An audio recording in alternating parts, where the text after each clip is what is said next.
Salut YouTube, c'est Xavier. Alors aujourd'hui, on se pose une question sur le modèle économique de nos apps, à savoir est-ce qu'on doit proposer à nos utilisateurs du freemium ou faire des applications 100% payantes. Alors dès qu'on fait une application et qu'on souhaite gagner de l'argent avec, c'est-à-dire qu'on est entrepreneur, eh bien il peut se poser cette question-là. Et donc avant de commencer, on peut résumer les quelques modèles économiques qui existent pour une application. Soit on peut se rémunérer avec de la publicité, soit il peut y avoir l'achat unique, soit on peut avoir aussi l'in-app purchase avec des produits que l'on achète au fur et à mesure dans l'application. Et bien sûr, on a le modèle d'abonnement, c'est-à-dire que à une fréquence donnée, tous les ans, tous les mois, votre utilisateur va vous verser une somme d'argent pour pouvoir utiliser votre application.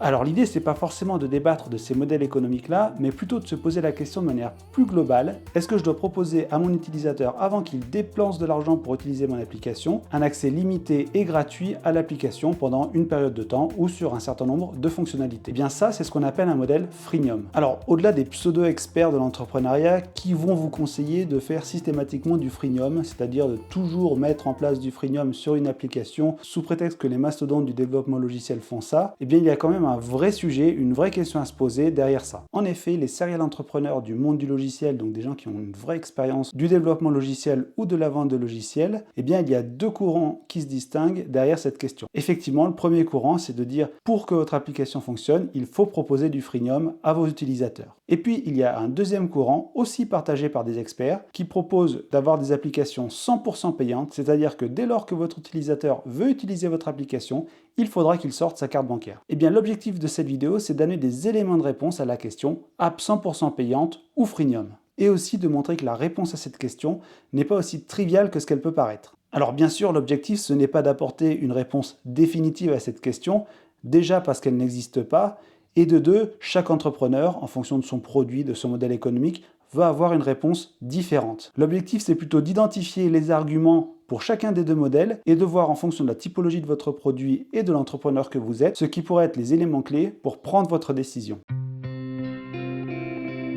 Pour tenter de répondre à cette question, déjà la première chose qu'il faut se dire, c'est à qui s'adresse cette vidéo. Effectivement, si vous êtes une start-up qui a pour ambition de lever des fonds, c'est-à-dire plusieurs centaines de milliers d'euros, plusieurs millions d'euros, et aussi qui va embaucher du personnel, ou encore que vous êtes dans le département d'une grande entreprise qui a mis des moyens pour développer une application, eh bien la réponse qu'on va apporter à cette question n'est pas la même que si on se place du point de vue du solopreneur, c'est-à-dire l'entrepreneur seul qui va développer son application seul ou avec l'aide de quelques freelances sur certains sujets et qui a pour ambition de mettre sur le marché des produits avec peu ou pas de moyens. Ce deuxième cas, c'est ce qu'on appelle bootstrapper une entreprise, c'est-à-dire lancer une entreprise avec peu de moyens. On sent bien que les objectifs de rentabilité et de résultats ne seront pas les mêmes dans ces deux cas, et donc par conséquent, la réponse apportée au regard de cette question-là ne sera pas non plus la même. L'objet de la vidéo n'est pas non plus de débattre si un des modèles est meilleur que l'autre, ce sont deux modèles qui existent, deux modèles qui fonctionnent, et il y a des milliers d'exemples pour chacun d'eux à travers le monde. Me situant plutôt dans la deuxième catégorie, c'est-à-dire avec l'objectif de bootstrapper mes apps,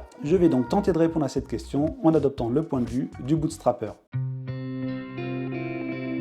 Alors la deuxième question qu'il faut se poser, c'est quelle est la typologie de client que vous allez chercher à atteindre avec votre application ou votre software de manière générale. Si vous vous adressez au grand public, c'est-à-dire que vous faites une app pour les loisirs, une app pour les passionnés, une app grand public de divertissement, dans ce cas-là, vous vous adressez à des consommateurs au sens large du terme, au grand public, c'est ce qu'on appelle le modèle B2C. Ou alors, vous souhaitez que votre software, votre application, s'adresse à des professionnels, c'est-à-dire à des entreprises, à des indépendants, de manière générale qu'elle s'adresse à des personnes et qu'elle aide des personnes à accomplir plus efficacement ce qui leur permet de générer des revenus chaque mois. Dans ce cas-là, vous aurez ce qu'on appelle un modèle B2B, donc business to business, et là, on peut voir la chose de manière assez large.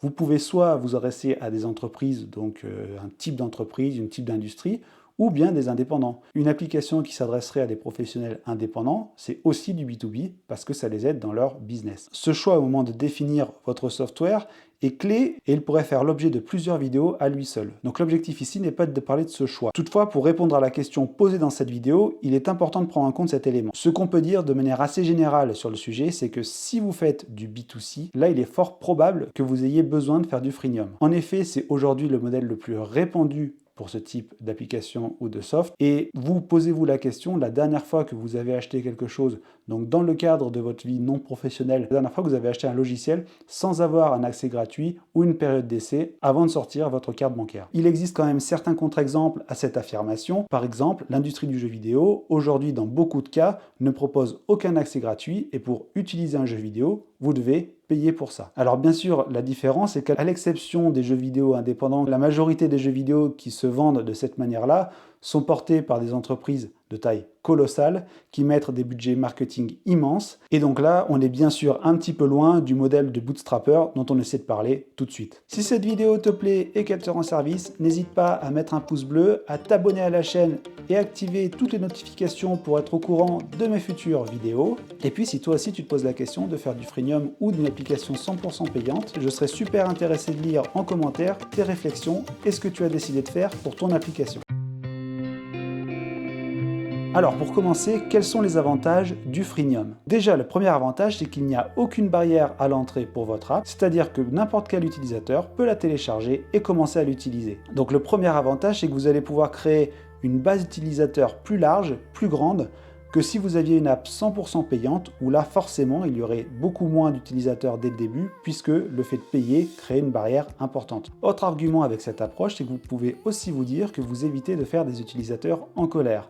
C'est-à-dire que si un utilisateur télécharge votre app, finalement que ça ne lui plaît pas, il la désinstalle, terminé, et il n'a pas l'impression d'avoir dépensé de l'argent pour rien. On pourrait aussi se dire que si l'application, donc si ce modèle freemium fonctionne et que votre base utilisateur grandit vite, vous pourrez potentiellement bénéficier d'un effet boule de neige. Chaque utilisateur en appelle d'autres et ainsi vous bénéficiez d'un marketing automatique. Attention toutefois, quel que soit le modèle de votre application, imaginez qu'une app va fonctionner seule du bouche à oreille, c'est quand même se reposer grandement sur la chance et il est préférable d'avoir une approche marketing solide. Et alors là, pour les deux derniers avantages, je vais mettre des gros warnings parce qu'ils ne sont pas si évidents que ça à obtenir. Le premier, c'est de se dire que si vous avez une base d'utilisateurs gratuite importante, vous allez avoir plus de chances de convertir des clients payants. C'est-à-dire que parmi tous les utilisateurs vont trouver votre application intéressante et vont vouloir acheter la version payante. Et donc, ce que vous pouvez vous dire, c'est que si j'ai beaucoup d'utilisateurs, forcément, j'ai plus de chances que j'ai des gens qui commencent à payer que si mon application est 100% payante dès le début. Et enfin, le dernier avantage, mais encore une fois à prendre avec des pincettes, c'est de se dire,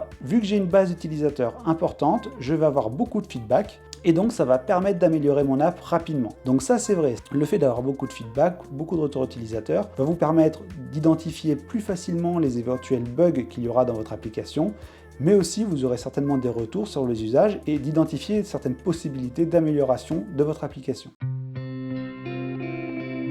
Mais alors, quel est le problème avec le freemium? Donc mettons que votre plan freemium fonctionne bien, c'est-à-dire vous avez une base d'utilisateurs qui grandit, et donc vous vous dites, chouette, mon application plaît, j'ai de plus en plus d'utilisateurs. Et vous avez raison de vous réjouir, c'est super, bravo pour ça. Puis vous commencez à regarder le nombre d'utilisateurs payants. Et là, vous vous rendez compte que c'est une immense minorité par rapport à vos utilisateurs gratuit. C'est-à-dire que peut-être 95, 97, 98% de vos utilisateurs ne versent aucun euro pour utiliser votre application. Alors bien sûr, tout dépend du prix à laquelle vous vendez votre application, mais il y a fort à parier que vous gagnez moins d'argent que ce que vous espériez avec votre app dans cette situation-là. Alors dans cette situation, avez-vous rempli votre objectif d'entrepreneur?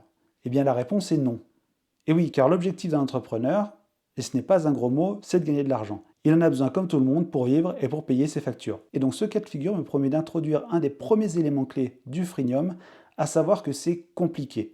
Et c'est compliqué pour plusieurs raisons. Déjà, pour faire du freemium efficace, ça demande d'avoir un vrai savoir-faire, une expérience, un vrai savoir-faire du juste mesure. Et il y a des chances que si c'est vos premières apps, vos premiers produits, vous ne soyez pas encore 100% à l'aise sur cette partie-là. Alors pourquoi c'est compliqué? Déjà, il faut bien identifier ce qui doit être gratuit et ce qui ne doit pas l'être. Si pour la majorité des utilisateurs, vous répondez à leur problème principal gratuitement, ils ne vous donneront pas d'argent pour le plaisir. Et par conséquent, le nombre, le choix des fonctions que vous allez proposer gratuitement n'est pas si évident que ça.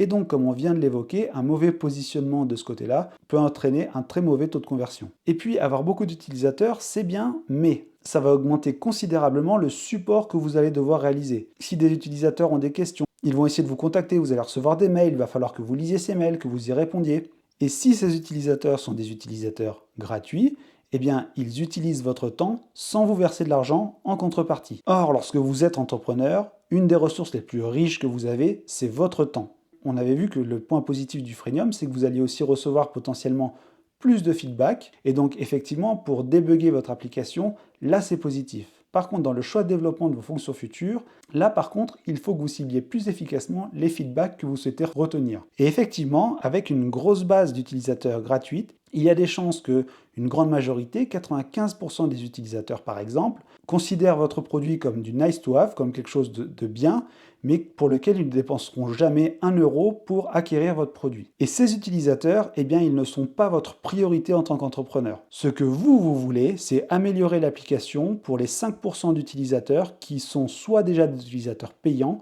ou qui potentiellement deviendront utilisateurs payants pour votre application. Or, avec un modèle freemium, eh bien, vous ne serez jamais capable de différencier les 95% de feedback qui ne sont pas votre priorité des 5% des feedbacks sur lesquels vous devez accorder le plus d'importance et un maximum d'intérêt pour améliorer votre application. Encore une fois, si vous passez du temps pour améliorer l'application pour des utilisateurs qui ne débourseront pas un centime pour votre produit, vous gaspillez votre temps d'entrepreneur. Vous perdez le précieux temps que vous avez pour améliorer l'application pour vos clients, les vrais. Autre point, il n'est techniquement pas si évident que ça d'implémenter du freemium. C'est-à-dire que même quand vous avez fait les bons choix, il va falloir que techniquement, dans votre code, vous soyez capable de garantir que le freemium fonctionne bien pour les utilisateurs non payants et que les utilisateurs payants aient bien toujours accès à l'application, mais aussi que certains utilisateurs ne trouvent pas des moyens de contourner votre système de paiement, et ça, c'est pas toujours si évident. Si on prend l'exemple des apps mobiles, les différents stores Apple et Google n'ont pas forcément les mêmes modes de fonctionnement,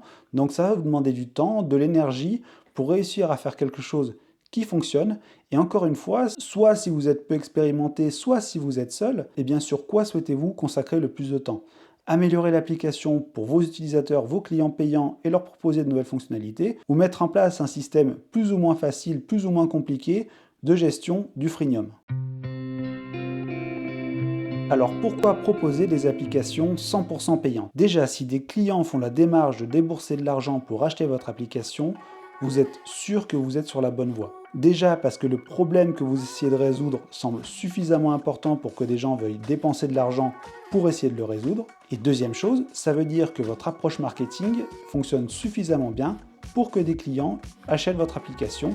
Et ça, c'est au moins aussi important que votre produit. Par rapport à ce qu'on a mentionné tout à l'heure, les feedbacks que vous allez recevoir sont des feedbacks de clients, pas d'utilisateurs, de clients, et ça fait toute la différence. Bien sûr, ça ne veut pas dire qu'il faut tout accepter, mais ça veut dire que les feedbacks que vous recevez, vous savez qu'ils sont importants à analyser. Bien sûr, vous vous évitez des heures de support inutiles puisque vous vous focalisez sur les retours et les demandes d'aide que vous fournissent vos clients. Et chaque vente d'app vous rapporte de l'argent et c'est important. Vous êtes bootstrapper, vous vous rappelez, c'est-à-dire que derrière vous, vous n'avez pas une grande entreprise, des fonds importants qui injectent de l'argent dans votre entreprise et qui vous permettent de vous verser de l'argent tous les mois malgré que votre produit ne gagne pas d'argent pour payer vos factures.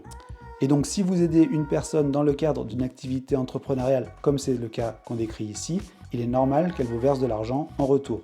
Et en fait, ce dernier point, il soulève la question de la gratuité des produits logiciels de manière plus large. Est-ce que si vous avez acheté une baguette de pain chez le boulanger et qu'après l'avoir mangée, vous la ramenez et vous dites « j'ai pas aimé », il va vous rembourser. Il va peut-être prendre en compte votre retour, améliorer ses recettes, mais dans tous les cas, il ne va pas vous rembourser. Au pire, vous ne retournerez peut-être pas dans cette boulangerie. Alors pourquoi est-ce que c'est différent pour les logiciels? Eh bien, parce que dans cette industrie, il y a des entreprises qui vendent à perte pendant une certaine durée et qui espèrent par la suite faire des gains importants et colossaux en ayant conquis un marché. Et du coup, ceci introduit un biais important dans la perception de valeur que nous avons, nous consommateurs, vis-à-vis des applications, des produits logiciels que nous consommons. On a plutôt tendance à sous-évaluer la valeur des logiciels, produits, applications qui nous sont fournis par ces grandes entreprises. Alors bien ou pas, l'idée de la vidéo n'est pas de répondre à cette question. Cependant, si vous êtes bootstrapper, il est risqué, voire illusoire, d'imaginer que vous allez pouvoir faire la même chose. Par conséquent, passez du temps à réfléchir à votre marché, à votre niche, à votre produit,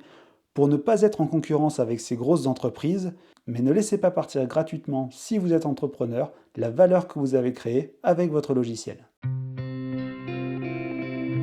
Alors bien sûr, il y a tout un tas de oui mais à faire des apps 100% payantes. Alors déjà la première c'est oui mais l'utilisateur va se sentir arnaqué s'il achète une application et que finalement il ne l'aime pas. Alors la question c'est est-ce que vous avez déjà acheté un produit que vous n'aimez pas et est-ce que à chaque fois vous êtes systématiquement allé demander un remboursement de ce que vous avez acheté? Autre question, quelle est votre intention d'entrepreneur?